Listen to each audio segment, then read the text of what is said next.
Welcome to Samba Samba. Enjoy the video. You start by organizing the scene so rotation is clean and predictable. First, parent your turntable mesh to an empty group placed at the model's base pivot. You want the pivot centered. Once done, freeze transforms on the mesh only, not the group. Then set the timeline to 360 frames. This gives 1 degree per frame, which is precise and repeatable.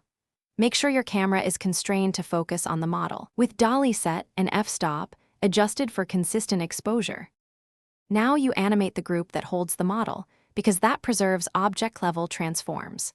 At frame 1 key Y rotation to 0 degrees, then at frame 360 key Y to 360 degrees. Next, open the graph editor and set both keys to linear interpolation. This removes easing and guarantees constant angular velocity.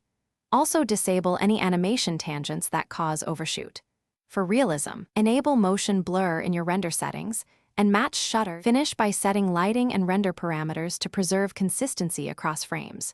Use H-drive for reflections or a 3-point rig. Lock lights to world space so they don't rotate with the model. Render to an image sequence, preferably EXR for dynamic range, then assemble into a movie later.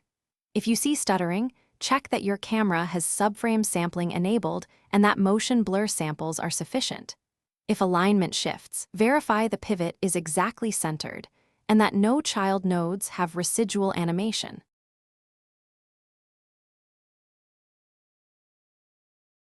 Thanks for watching. Consider subscribing if we helped you.